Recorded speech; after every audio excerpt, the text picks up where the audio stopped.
Salut les filles. Salut Hélène. Bonjour Hélène. Un peu de thé? Oui, je vais bien, merci.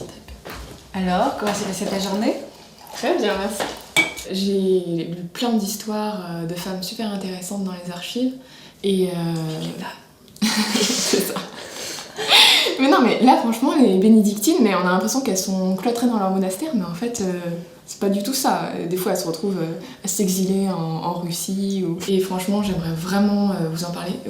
D'ailleurs, est-ce que je pourrais vous raconter peut-être une histoire? Ça vous intéresse? Évidemment. Une histoire. Une histoire. On se calme les enfants. J'ai déjà parlé de sœur Antoinette d'Orléans, la fondatrice. Vous vous en souvenez? Oui, je m'en souviens. Quel caractère cette femme. Elle est excellente.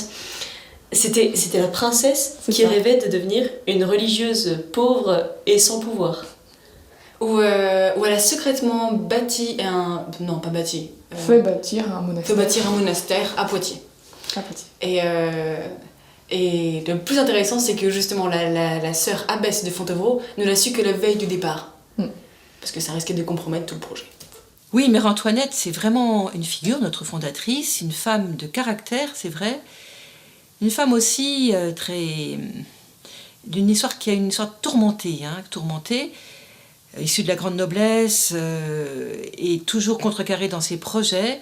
Et c'est vraiment intéressant de voir comment Dieu, à travers nos résistances, à travers nos souhaits, nos désirs, qui ne sont pas forcément les siens, en fait, il nous conduit toujours. Voilà. Et c'est ce qu'on apprend avec cette histoire. Donc vous la voyez, Mère Antoinette, elle est ici en feuillantine, puisqu'elle était rentrée chez des feuillantines, une réforme de cistercienne, très austère. Et j'aime beaucoup ce petit portrait, parce qu'elle a un petit air décidé. C'est un portrait qui est très concentré, où on a les yeux qui disent beaucoup de cette opiniâtreté, et en même temps une femme de désir, une femme qui avait vraiment envie de donner sa vie au Christ. Voilà, vous découvrirez cette belle histoire d'une femme en chemin. Et c'est elle qui a commencé. Je vois que vous aimez les femmes de caractère. Il y en a une, vous allez adorer. Elle s'appelle Madeleine Renée de Saint-Maur-Miel. Nous sommes en 1798. Et les sœurs, les religieux en général, ne sont plus acceptés après la Révolution. Mais du coup, pour sœur Saint-Maur-Miel, qui a vraiment la vocation, et elle a entendu parler d'une communauté de religieuses qui avait fondé un nouveau monastère en Suisse, qui avait été fondé par les trappistes. Alors, voilà l'archive de Saint-Maur-Miel. Enfin, en 1807, elle retourne au calvaire de Paris. Plus tard, sa supérieure a la très bonne idée de lui demander d'écrire ses souvenirs, encore bien vivaces.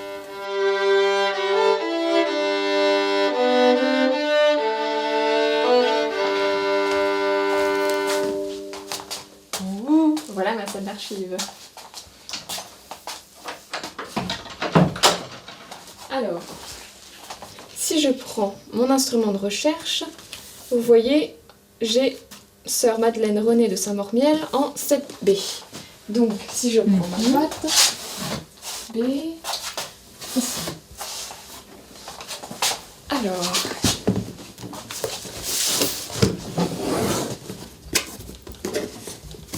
Ça fait cadeau. tout à fait.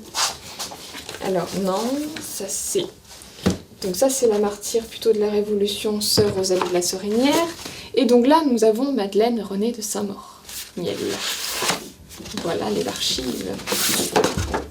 Donc vous voyez, il y a plusieurs copies de Saint-Maur-Miel, du récit de Saint-Maur-Miel.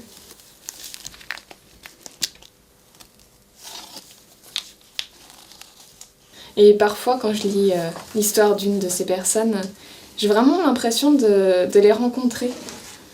Donc vous l'aurez compris, je veux faire une exposition pour les bénédictines de Notre-Dame du Calvaire.